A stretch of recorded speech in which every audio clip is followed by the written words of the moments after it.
A Souza Produções convida você a se tornar um patrocinador. Semeie no nosso ministério. Com a sua oferta poderemos produzir muito mais vídeos. Este é um ministério independente e, por isso, precisa da sua participação. Inscreva-se no canal e compartilhe os vídeos. Seja um multiplicador desta visão.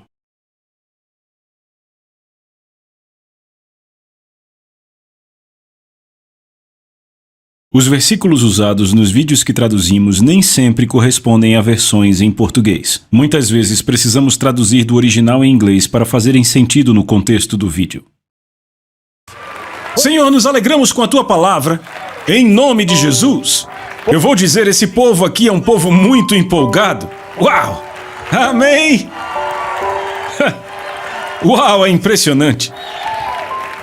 Bem, vamos para a palavra. Você pode sentar e vamos prosseguir na sessão 2 de Extraordinário. Bem, essa sessão é baseada no capítulo 4 de Extraordinário. A primeira sessão foram os capítulos 1, 2 e 3.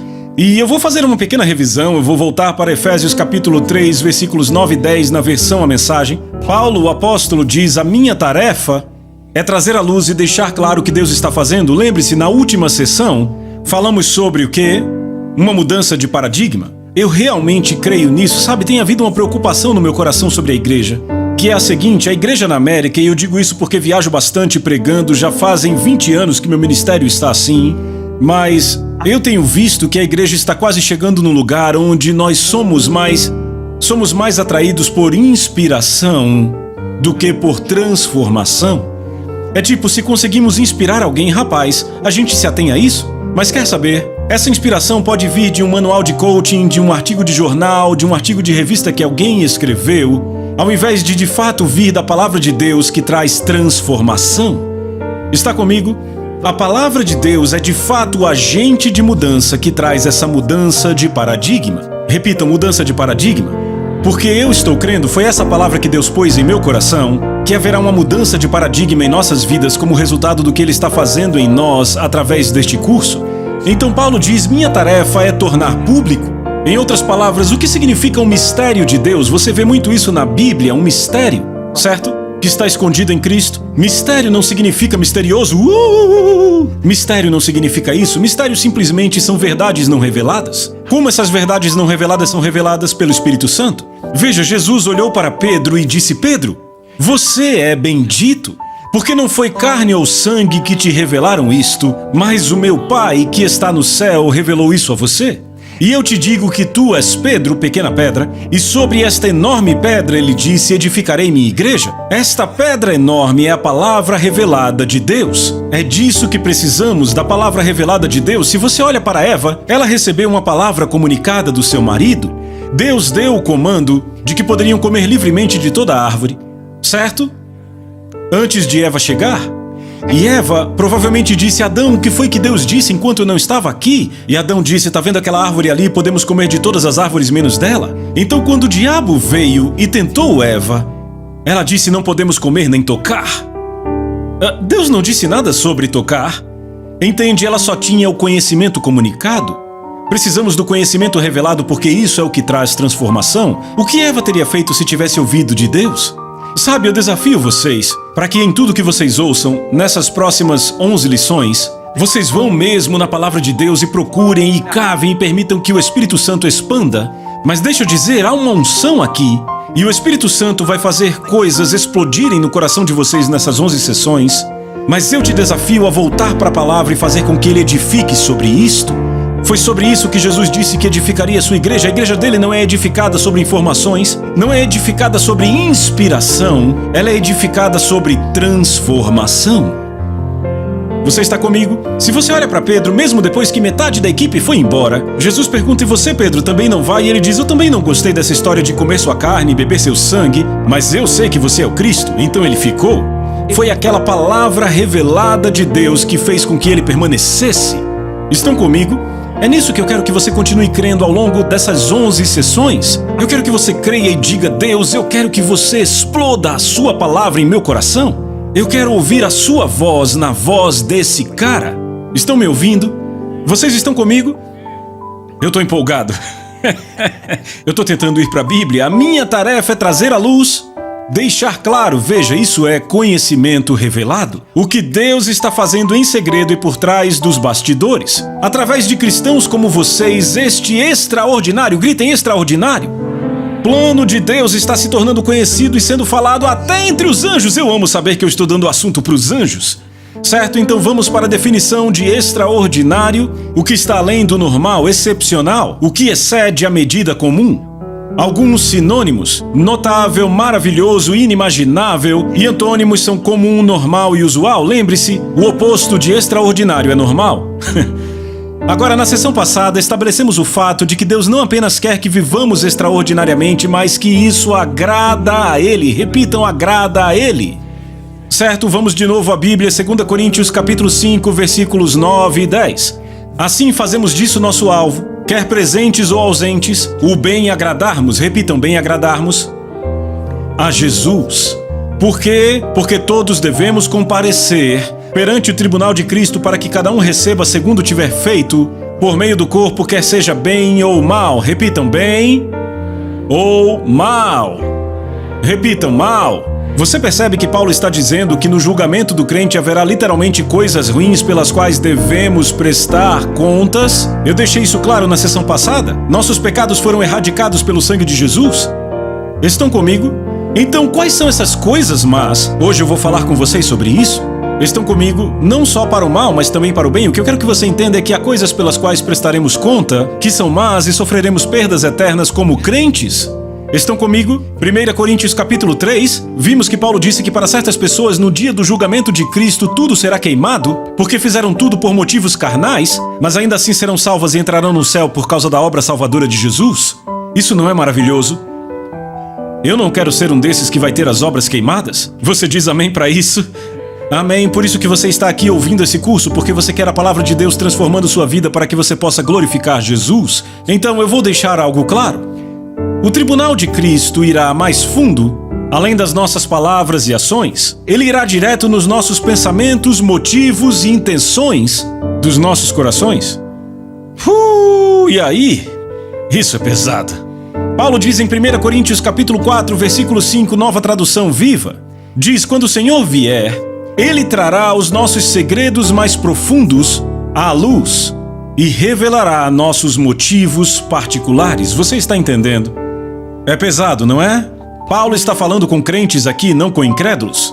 É aqui onde, em primeiro lugar, nós agradamos a Deus.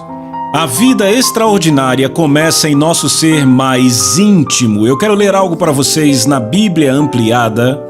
2 Coríntios, capítulo 5, versos 9 e 10, versão ampliada, ouçam com atenção. Somos constantemente ambiciosos e nos esforçamos ardentemente para agradar a Ele. Porque devemos todos comparecer diante dele e sermos revelados tal como somos. Repitam comigo, revelados.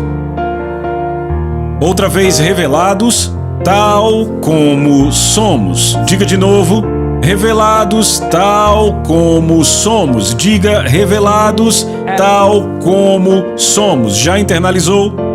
Certo? Ser revelados tal como somos diante do tribunal de Cristo para que cada um possa receber o seu pagamento de acordo com o que fez por meio do corpo, quer seja bem ou mal, considerando os seus propósitos e motivos, o que conquistou, com que se ocupou e para qual realização dedicou sua vida e atenção.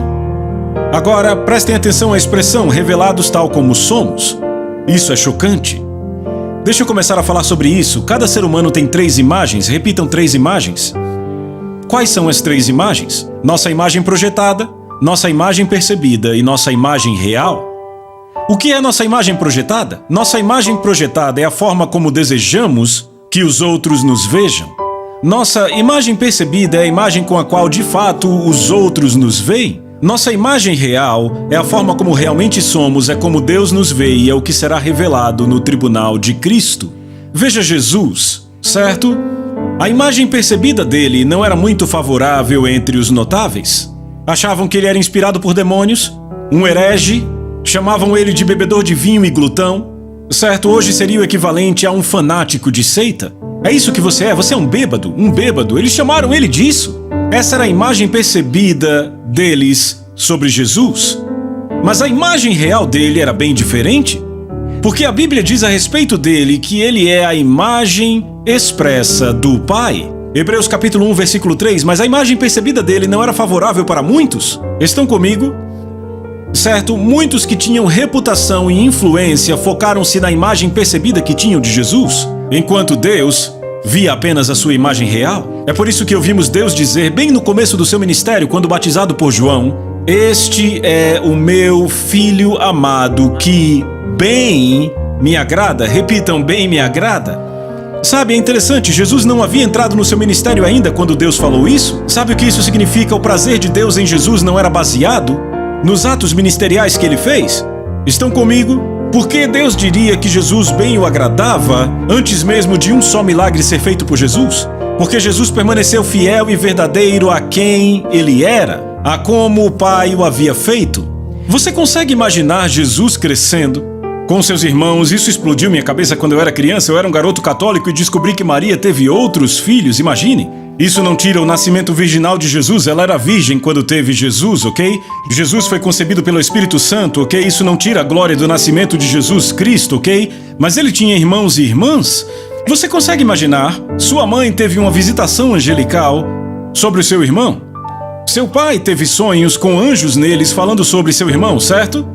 Então imagine como os amigos agiam com ele e o pessoal da escola, depois que os irmãos e irmãs falavam sobre ele, sabe? E você diz, John, não eram tão maus assim. Veja como agiam com ele quando ele era um homem crescido.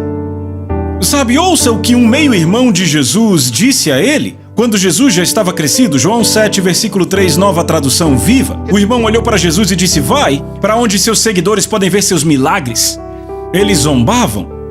Você não pode se tornar uma figura pública se esconder assim. Se você pode fazer tais coisas maravilhosas, prove ao mundo. Imaginem, se trataram ele assim quando ele era adulto, o que dizer quando ele era criança? Mas o que ele fez permaneceu fiel ao seu pai. Sabe, o que ele fez? Ele cuidava do negócio do seu pai, era obediente aos pais. Ele vivia sua imagem real. Quando você vive sua imagem real, Deus diz, eu me agrado. Mas sabe qual o problema?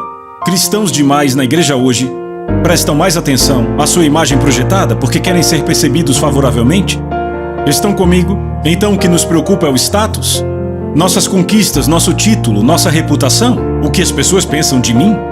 Quando fazemos isso causa em nós um afastamento do contato com quem de fato somos em Cristo Jesus. Estão acompanhando? Eu estou pregando melhor do que você está dizendo amém agora, mas significa que vocês estão ouvindo muito bem, não é isso?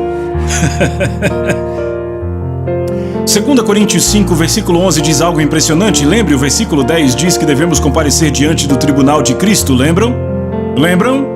Agora lembre, no tribunal de Cristo não é a imagem percebida, nem a imagem projetada. É nossa imagem real que será revelada, seremos revelados tal como somos. Você pode dizer amém? Então sabe o que Paulo disse depois disso? Logo no versículo seguinte, versículo 11, ele diz, é porque nós conhecemos esse solene temor do Senhor que trabalhamos tão duro. Paulo associa o tribunal de Cristo com o temor do Senhor. Por que ele faz isso? Porque o temor do Senhor nos mantém em contato com a nossa imagem real. Eu vou dizer de novo. O temor do Senhor nos mantém em contato com a nossa imagem real. No entanto, o inverso é verdadeiro. Quanto mais nós temos falta do temor do Senhor, mais nos inclinamos para a nossa imagem projetada.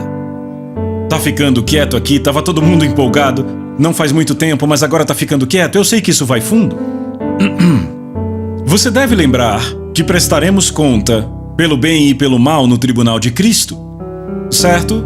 O solene temor do Senhor nos afasta do mal. Diga amém para isso. O apóstolo Paulo, deixa eu te contar isso.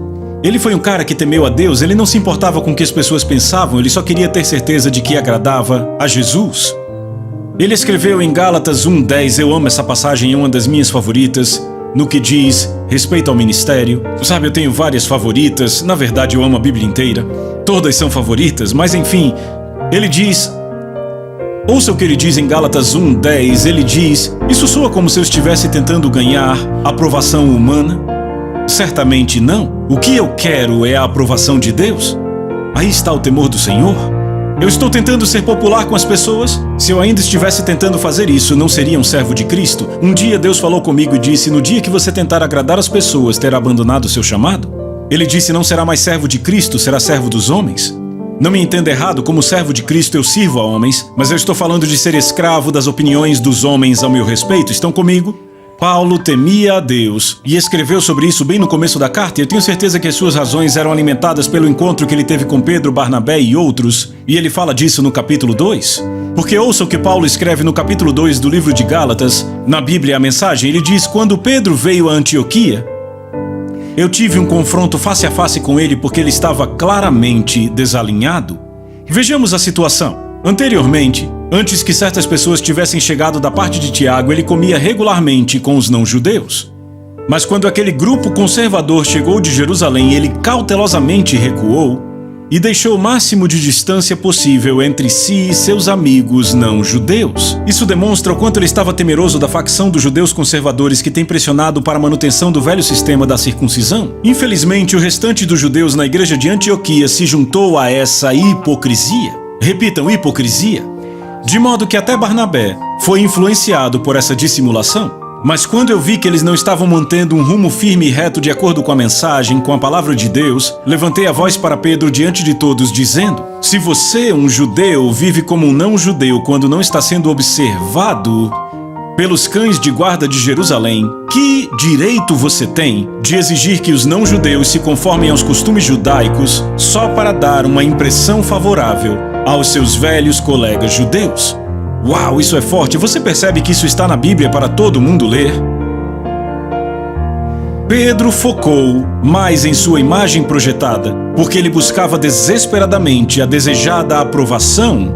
Ok, ele queria ser favorável, ele queria que sua imagem percebida fosse favorável entre aqueles que ele buscava aprovação. Estão acompanhando? É por isso que Provérbios nos diz, está em Provérbios 29 e 25, Provérbios diz: é perigoso, repitam, perigoso, estar preocupado com o que os outros pensam de você. Na ausência dos líderes que estavam em Jerusalém, Pedro vivia sua imagem real. Isso lhe dava poder para ser um verdadeiro representante de Jesus. Quando eles chegaram, ele passou a viver a sua imagem projetada. Não foi edificante para os outros crentes e Deus não se agradou. Agora eu quero deixar claro, Pedro é um santo. Ele está no céu. Esse é o tipo de motivação e comportamento errado que será examinado no tribunal de Cristo. Estão comigo? Ei, você está entendendo? Se vivemos com o objetivo de agradar a Jesus, não escorregaremos sendo controlados pela imagem percebida de outros. Agora ouça com atenção o que Hebreus 4 diz, é impressionante, mas ouça isso com atenção. Pois a palavra de Deus é cheia de poder vivo. Agora ouça, é mais afiada que a faca mais afiada, cortando fundo, repitam, fundo, em nossos pensamentos e desejos mais íntimos. Ela nos expõe pelo que realmente somos. Estão entendendo isso? Não é quem projetamos ser, não é o que as pessoas percebem de nós, a palavra de Deus nos expõe pelo que realmente somos.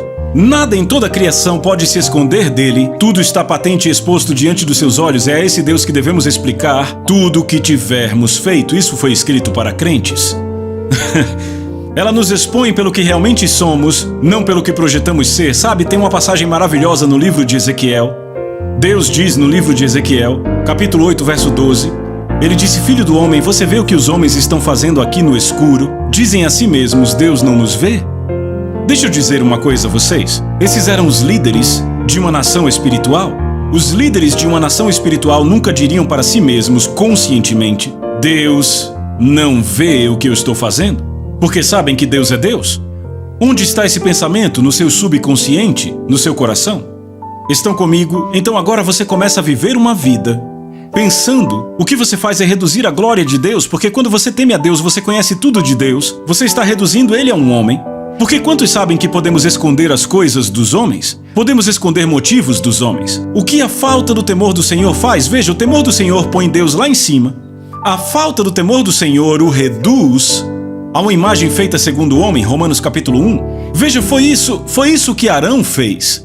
Arão construiu aquele bezerro e não chamou ele de Baal ou de algum outro deus, ele chamou ele de Jeová. Ele o reduziu a algo a que a sociedade dele estava acostumada. Ele viveu 83 anos no Egito, lá tinham todo tipo de divindades as quais podiam adorar em suas imagens. Então ele fez a sua imagem de Jeová, chamou de Jeová, para que pudessem fazer o que queriam sem prestar contas. Aqueles líderes em Israel reduziram Deus pensando que eles podiam esconder algo de Deus. Quando você teme a Deus, você sabe que tudo está aberto e exposto diante dele a quem devemos prestar contas. Eu estou pregando melhor do que vocês estão dizendo amém agora?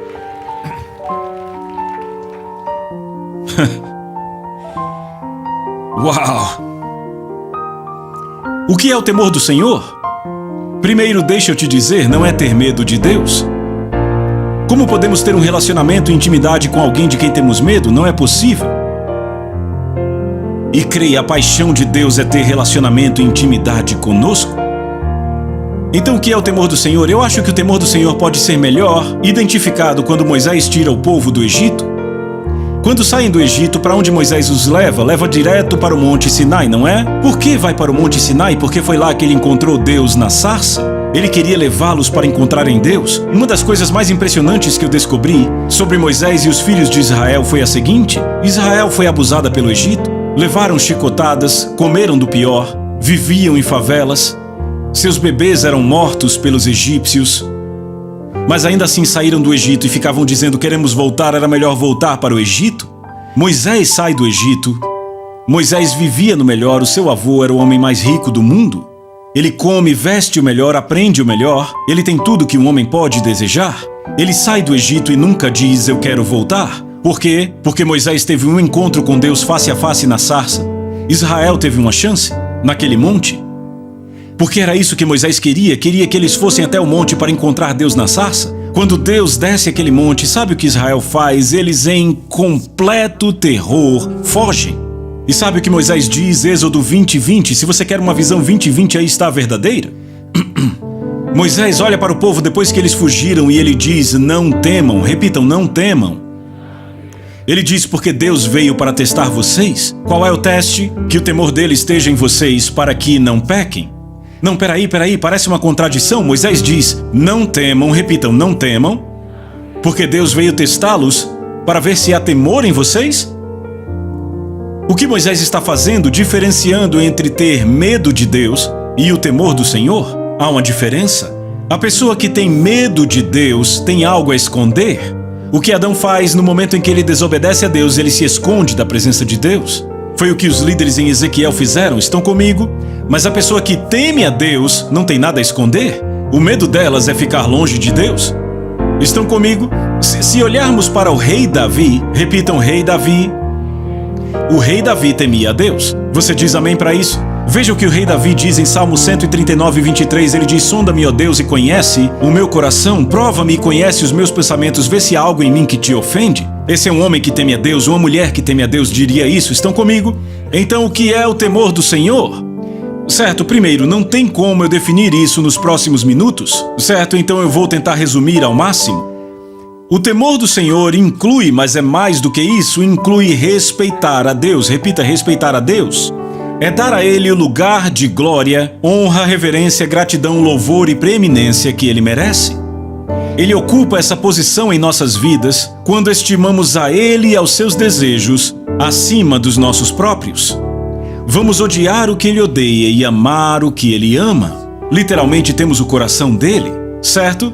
Buscamos apaixonadamente a verdade em nós e o temor santo é manifesto pela obediência incondicional para com Jesus, quer nós entendamos ou não. Alguém pode dizer: John, mas isso soa como teologia do Velho Testamento? Não. Você já viu que Paulo diz em Filipenses: desenvolvei a vossa salvação com temor e tremor? Ele não diz com amor e bondade? Como é que ele diz que você desenvolve entrando em contato de fato com quem você realmente é? desenvolver a sua salvação, ter contato com o que Deus realmente te fez para ser, desenvolve a sua salvação, com temor e tremor, não amor e bondade. 2 Coríntios 7:1, Paulo diz: purifiquemo-nos de toda impureza, tanto da carne como do espírito, aperfeiçoando a nossa santidade no temor do Senhor. O temor do Senhor aperfeiçoa a santidade, porque a santidade começa dentro, no coração, não no exterior. O legalismo machuca as pessoas, eu vou falar disso depois. Ele põe a santidade no que vestimos, temos que usar roupas antigas, cabelos esquisitos, sem maquiagem, sem joias. Isso não é santidade. A santidade começa dentro, é uma transformação interna que opera de fora para dentro, de forma que nos percebem porque estamos vivendo a partir da nossa imagem real, não da nossa imagem projetada, amém? Eu acho que você está se empolgando. Aleluia, aleluia. Então, meu Deus, tem tanta coisa para falar. De novo, o perigo de vivermos a partir da imagem projetada, ao invés da imagem real, é que podemos ser enganados. Repitam, enganados.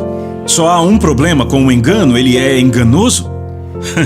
A pessoa que está enganada crê com todo o coração que está certa quando na verdade está errada, é assustador. Jesus falou 4 vezes em Mateus: não sejais enganados, quando estava falando dos últimos dias. Ou seja, ele estava dizendo, o engano só tende a crescer.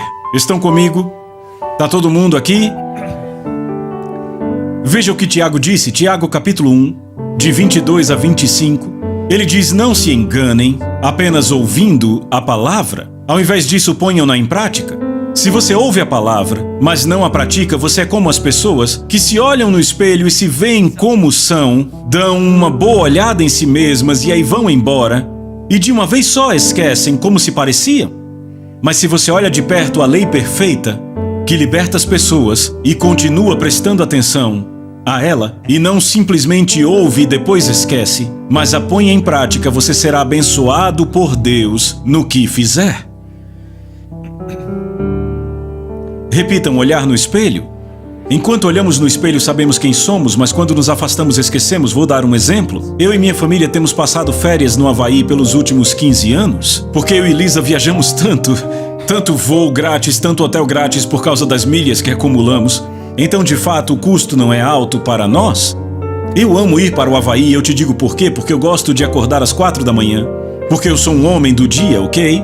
Então eu amo ir para a praia, andar na praia, ter comunhão com o Espírito. Numa manhã em particular, eu estava na praia e eu encontrei um cara. E eu realmente tentei evitá-lo, mas sabe, de cruzar com ele. E ele: ei, cara, o que tá pegando? Eu disse: nada não, cara. Ele disse: essa ilha não é maravilhosa? Ele disse: cara, as mulheres, as festas, eu tô adorando isso aqui. E aí ele falou sobre o fato de que a esposa, eu acho que era a esposa e 2 garotas estavam lá em cima. Ele falava um palavrão a cada frase, falando das festas, entende? Aí eu pensei, certo, meu tempo de oração foi completamente estragado, eu vou começar a pregar pra esse cara. Eu tava orando, eu pensei, Deus me deu uma abertura. E aí de repente o cara olha pra mim e diz: o que você faz? Sabe, ele disse: eu sou de Nova York, faço isso e aquilo, e perguntou: o que você faz? Eu disse: eu trabalho pra Deus, sou ministro do Evangelho. E ele: tá falando sério? Tá falando sério? Eu sou nascido de novo, sou de uma igreja em Nova York, sabe, minha igreja. E ele começou a falar do pastor dele, e ele disse: eu estou envolvido com evangelismo, e começou a falar do projeto de evangelismo.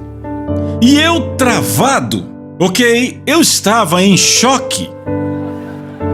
Eu pensei, enquanto as mulheres, as festas, a sua mulher lá em cima com 2 mulheres, os palavrões. Sabe o que é impressionante? Ele não falava mais palavrões. O que aconteceu? Ele estava olhando para o espelho. Eu era o espelho. Estão comigo? Mas quando sai da frente do espelho, quando não está consciente, eu sou cristão, ele começa a agir pelo que de fato está no coração. Para ser honesto, eu me pergunto se ele era realmente salvo, porque Jesus disse que conhecemos pelos frutos. Mas aí vamos falar sobre a igreja. Esse pessoal tá todo na igreja. Eles vêm e eles riem. E tratam a esposa tão bem. Oh, ela é tão submissa e completa ao marido. E aí em casa só falta matar um ao outro. Brigando, gritando, se agredindo. Mas aí vão pra frente do espelho, o pastor está pregando. E de repente são santificados. E parecem tão bons, tão humildes, tão pacíficos, como se nunca tivessem uma briga. O que acontece? Estão enganados. Sabe o que de fato me impressiona? Quando eu encontro pessoas que a forma como elas são no púlpito, na igreja, é a forma como são em casa. Eu sou um cara apaixonado, a Lisa é uma mulher apaixonada. Somos intensos. Eu vou ser honesto, às vezes levantamos a voz em casa. Mas quer saber, nunca dura mais que alguns minutos. Os dois são italianos, somos intensos. Nunca atacamos um ao outro, só somos intensos no que acreditamos. E sabe como eu sou na igreja? Não é diferente, você não vai se surpreender se você for à minha casa. Quer saber por quê? Porque eu temo a Deus. Sabe por quê? Porque o espelho está sempre diante de você quando você teme a Deus. Estão comigo? Você não engana Deus quando age de uma forma na igreja e outra dentro de casa? Ah, eu tô dizendo, tá ficando bom, não?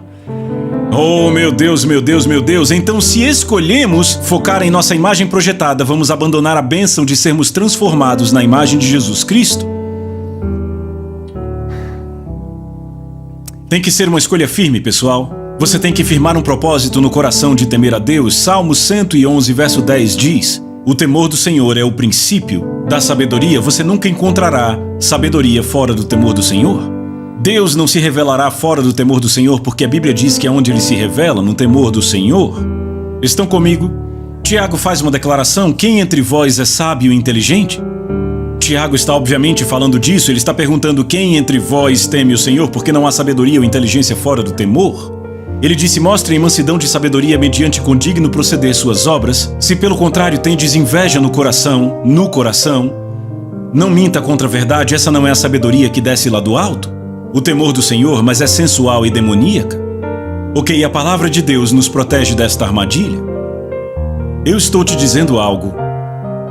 Eu passei anos clamando: Senhor, eu quero ser batizado no Espírito Santo do temor do Senhor. Eu não apenas quero ser batizado no seu amor, mas eu quero ser batizado no seu santo temor. Esse é o lado saudável. Uma moeda tem cara e coroa. Ele é o Abba Pai, mas ele é fogo consumidor.